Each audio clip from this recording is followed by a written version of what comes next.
So, how are you feeling? Oh, stop it. I'm Scott Ott with Bill Whittle and Stephen Green, and this episode of Right Angle is brought to you by the members at BillWhittle.com. And gentlemen, there was a headline in the Wall Street Journal that caught my eye that said, "Stop constantly asking your kids how they feel." And I thought, this is interesting. Now, apparently, this is a growing phenomenon among parents especially, with parents asking kids questions like, "Hey, Johnny, are you enjoying your ice cream? Are you excited about school? Did you have fun at the park?" And there's an author of a new book. Her name is Abigail Schreier. Her book is called Bad Therapy: Why Kids Aren't Growing Up.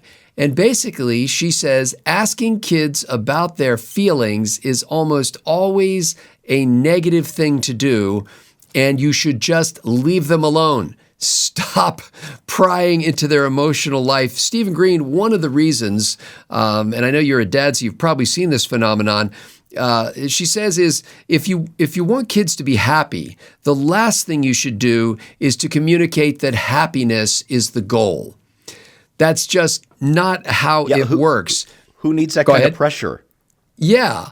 And she said, basically, the message you should be sending to your kids is emotions are malleable, feelings are unreliable, and diagnosing what's right or wrong with your life based on your feelings is a terrible way of going about it. If we're always asking about how your kids are feeling, Steve, we're basically giving kids the impression that this imperfect signal is a valid way to gauge how you should act or how life is going. Do you think that this psychiatrist author is an insensitive B word, or do you think that there's something to be said for stepping away from the feels of your children?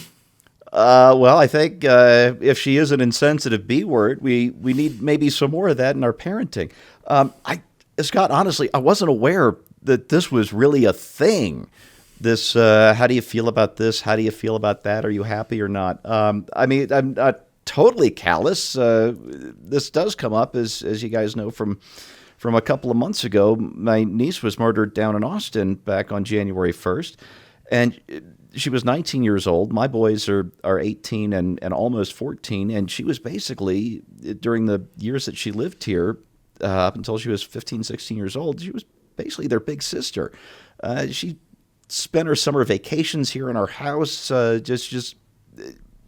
there have been a lot of feelings here in the last couple of months. And when one of the kids is obviously troubled, which actually just happened with our older son just a few days ago, we do talk to him about it. And it's not easy for me to talk about here, but not in a sense of, stop crying, you sissy, or anything like that, but in the sense of we've all got to grieve. We all have to grieve in our own ways and on our own timeline. I went from being on the verge of tears all the time to being on the verge of tears some of the time, and now I'm only on the verge of tears when a memory comes at me kind of sideways when I'm not expecting it. And I've had these discussions with my kids. This is what it's done to me, and I've seen it in you guys as well. But the feelings isn't the focus. The focus is the process, that these are steps that we all have to go through. This idea of day to day, how do you feel about school today? How do you feel about this teacher? That has never been a thing. That's not a way that either Melissa, my wife, or I talk to our kids. The idea that this is apparently a normal growing thing is, I was about to say it was mystifying to me, Scott, but based on everything else I've seen, I guess I should have expected it, and I'm very glad that it hasn't taken root here in our house. Bill Whittle, there's one psychiatrist that's quoted in this Wall Street Journal story that maybe is a little darker than he needs to be, but he says basically, don't ask anyone, how are you feeling? Nobody feels great. Never, ever, ever. This is what the guy says. And I think his point is, that people are involved in their lives. They're doing something. And he emphasized this point by saying to the reporter in the middle of the interview, "So how are you feeling?" And the reporter said, I just said, good. So it's not useful, and it's likely to bring up negative emotions. And then Abigail Schreier makes the distinction between two kinds of people who are generally action-oriented and people who are generally state-oriented. The state-oriented people are the people who are constantly thinking about how they're feeling. They're dwelling on what their mood is, what their condition is, sort of mentally and emotionally. The action-oriented people are undistracted by such thoughts and emotions, and they're focused on doing something, getting the next task done, taking action of some sort. Bill, she says that the state-oriented mindset essentially prevents success. Because, people who are focused on how they're feeling moment by moment are less likely to accomplish anything. You have been pretty open about emotional and mental health challenges in your own situation. Does this have the ring of truth to it, or do you think this is another charlatan trying to sell books? Well, first of all, she's absolutely right. The best way to stay depressed is to be constantly thinking about how depressed you are. But I'll go further than that. She's saying don't ask your kids how they're feeling. I think she's halfway there. I think don't ask your kids how they're feeling. As a matter of fact, your job is to tell them how they're feeling. I'm not kidding about this. No, I'm not joking. I'm serious as I can be. If I see a 8-year-old boy eating an ice cream cone and he's sad, I'm thinking, you shouldn't be sad eating an ice cream cone. This is an ice cream cone. It's a strawberry ice cream cone. It's a summer day. You're supposed to be feeling happy now, so feel happy. And it's a funny thing, because you are either a slave to your emotions or you are master of them, and those are the two choices you have. You are capable as a human being of making a decision about how you're going to feel about things. And that's a skill that I've learned how to do, and I don't always do it as much as I would like to, but I certainly do it more than I used to, or more than these people do. You can look at life a couple ways, Scott. If you mentioned the difference between people who are action-oriented and state-oriented. It strikes me that state-oriented people see themselves as on board like a log that's floating down a river. And the log is going to go where the log is going to go, and I'm just going to hang on to the log for dear life. And if it goes someplace bad, then bad things will happen to me. And if it happens to go someplace good, then I guess good things will happen to me. But the other way to look at it is you're in a motorboat. And you decide where you're going to go. You can decide whether you're going to go this way or that way. You have control over your own destiny. One of my favorite expressions ever is you make your own luck. I personally believe that's true.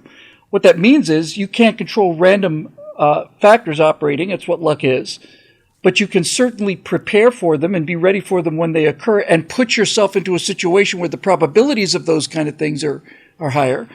And I'll just close this by going to the pop culture on this. I'll just do a quick full screen here so people can see this little tableau behind me here. I put these two cutouts here because this is the high point of Western civilization, in my opinion, this episode called Arena. And for those of you not familiar with the old TV show, you've got Captain James T. Kirk of the Starship Enterprise fighting against this Gorn captain who's 3 times his strength and is essentially covered with armor, body, super thick skin. He can't penetrate. So this guy over here has built a simple dagger because a dagger will go right through James T. Kirk, but Kirk can't use a dagger on this guy, so he's building a cannon. He's had to figure out how to get sulfur, saltpeter, charcoal, make gunpowder, find some crystals, wrap something around the barrel. Why am I going to all this trouble to say all this? Because this is the perfect example of using your head over your heart, right? This is a perfect example of having your mind overcome the fear and get to work on the problem to solve the problem so that you survive. And this is very different than what happened a mere 10 years after this episode, when all of a sudden we're watching Luke Skywalker going down the Death Star trench, and you hear this voice saying, "Turn off your computer. Use your feelings, Luke. Use your feelings. Use your feelings." Well, maybe you shouldn't be using your feelings. Maybe you should be trying to figure out a way to control your feelings so that you can get yourself out of this mess. And this is the problem that we seem to be seeing with so much of these grown children from Gen Z and to some degree millennials. When they're pulled over for a traffic stop, they start screaming and kicking in the backseat of the car. They have to be hobbled, and they're trying to kick the windows out because they're 4 years old. And they're 4 years old because their parents kept asking them how they're feeling and never told them how you should be feeling. And they never said things to them like our parents said to us, like, "Oh, you're crying? You're crying over this? Well, let me give you something to cry about." And then you realize, no, there are worse things than eating a strawberry ice cream cone on a Sunday summer day. There are worse things than that, which strangely enough ties into my episode topic this week anyway. But yes, get out of the feelings, get more into the control of the feelings. The last thing I'll say on this, one of the pithier things I've always been proud of saying is, it is better to prepare your children than it is to protect them. You will not be around them forever, and it's not good for you to be around them forever. Prepare them. That's the best way to protect them. And I don't think the author of this book, although I have not yet read it, Abigail Shrier's Bad Therapy, I don't think she's advocating for some sort of harsh stoicism where, you basically tell your kids that every time they express any kind of emotion that they need to suck it up and suppress it. But there is a certain amount of repression of feelings that is necessary to get through the day. You have to have the ability to be hurt, to take the hurt and put it aside and focus on the task in front of you in order to accomplish anything, in order to get a date and have a nice one, in order to go out to dinner with somebody. You need to be able to suppress your instantaneous emotional reaction to something, or at least to put it in context.